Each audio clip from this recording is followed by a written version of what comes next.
सर्वप्रथम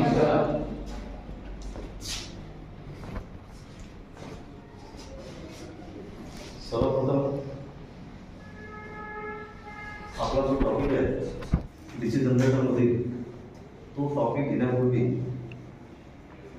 काही क्लासमध्ये आपण मोटिवेशनल काही स्टोरी किंवा गुड थॉट्स आपण सांगत असतो. तर आजच्या टॉपिक घेण्याच्या पूर्वी आपण चला आज आपण काहीतरी वेगळा विचार करूया. चला आज आपण काहीतरी वेगळा विचार करूया. आपल्या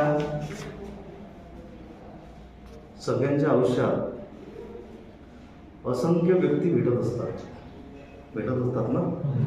सगळ्यांच्या आयुष्यात आपलं जे आयुष्य आहे, आपलं जे जीवन आहे, आपल्या जीवनामध्ये असंख्य व्यक्ती आपल्या जीवनात येत असतात. काही ओळखीच्या, काही अनोळखीच्या.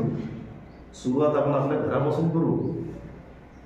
आपले आई वडील, आपले भाऊ बहीण, आपले नातेवाईक आणि आपण जिथे राहतो तो आपला समाज आणि आपण जिथे शिकतो तिथचे आपले सर्व बालमित्र किंवा आपण जिथे काम करू शिक्षण झाल्यानंतर तिथचं आपलं कार्यक्षेत्र. तर या आपल्या दैनंदिन जीवनामध्ये आपल्या सहवासात काही व्यक्ती येतात. तर सर्वप्रथम आपण प्रत्येक व्यक्तीबरोबर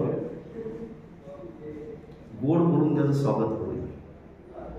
त्यांच्याकडे दुर्लक्ष न करता त्यांच्याकडे गोड बोलून त्यांना भेटूया, त्यांचा मान ठेवूया, त्यांचा सन्मान करूया आणि त्यांचा आदर ठेवूया. आपल्या बोलण्यातून आणि वागण्यातून त्यांना त्रास होऊ नये याची विशेष काळजी आपण घेऊया. चला काहीतरी आपण वेगळा विचार करूया. आणि जेव्हा आपण हे प्रत्येक दैनंदिन जीवनात आपण प्रत्येक व्यक्तींना जेव्हा भेटतो, ओळखीच्या किंवा अनोळखीच्या, तर प्रत्येक व्यक्तीमध्ये काहीतरी विशेष गुण असते जे आपल्यामध्ये काही नसते. तर त्यांना ऑब्झर्व करूया. जास्तीत जास्त आपलं सांगितल्यापेक्षा त्यांच्यापासून जास्तीत जास्त घेऊया. चला आपण काहीतरी वेगळं करूया. चला आपण आपल्या टॉपिककडे बोलूया. आपला जो टॉपिक आहे तो आहे DC compound generator. DC compound जनरेटरमध्ये मागच्या क्लासमध्ये घेतलो होतो की डीसी कंपाऊंड जनरेटरचे दोन भाग पडतात. एक आहे शॉर्ट शंट कंपाऊंड जनरेटर आणि दुसरा आहे लॉंग शंट कंपाऊंड जनरेटर.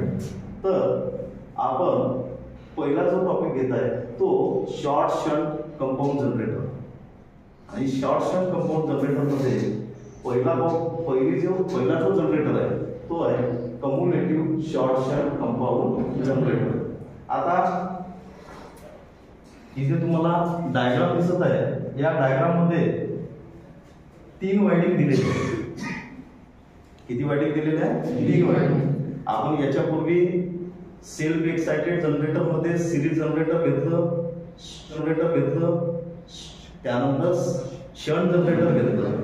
ह्या दोघांमध्ये 2 वायडिंग आहे. सिरीज जनरेटरमध्ये एक सिरीज वायडिंग आणि दुसरी आर्मेचर वायडिंग. आणि ते कशी आहे? एकमेकांच्या सिरीजमध्ये जोडलेली आहे. शंट जनरेटरमध्ये शंट फील्ड वायडिंग आणि दुसरी आर्मेचर वायडिंग, ते एकमेकांच्या पॅरलल जोडलेली. यामध्ये कम्युलेटिव्ह शॉर्ट शंट कंपाऊंड जनरेटरमध्ये 3 वायडिंग दिलेली आहे. पहिली आहे शंट फील्ड वायडिंग. पहिली कोणती आहे? Shunt field winding. दुसरी आहे आर्मेचर वायडिंग.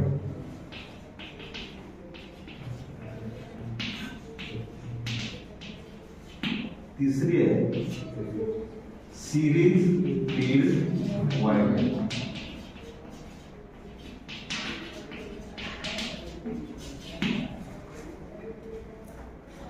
यामध्ये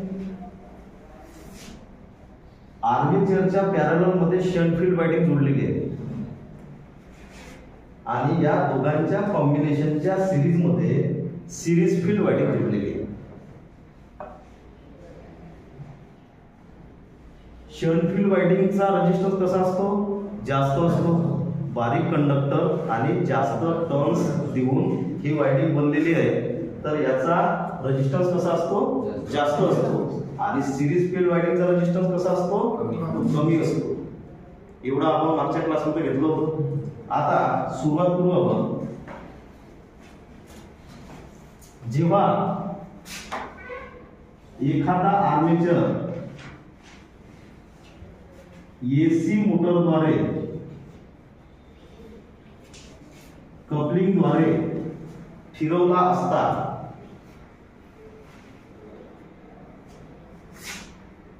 शंट फील्ड वाइंडिंग मधल्या काही रेसिड्युअल मॅग्नेटिझमनुसार काही फ्लक्स या आर्मेचरद्वारे कापल्या जातात आणि आर्मेचर मध्ये कमी ईएमएफ तयार होतो.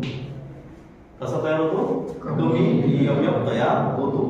आता आर्मेचर वाइंडिंग मध्ये कमी ईएमएफ तयार झाला तेव्हा त्या आर्मेचर वाइंडिंग मधून करंट वाहायला लागला आणि हा जो करंट आहे तो करंट इकडे लक्ष द्या की हा जो करंट आहे तो आर्मेचर वाइंडिंग मधून वाहत जाऊन हा कोणता करंट आहे?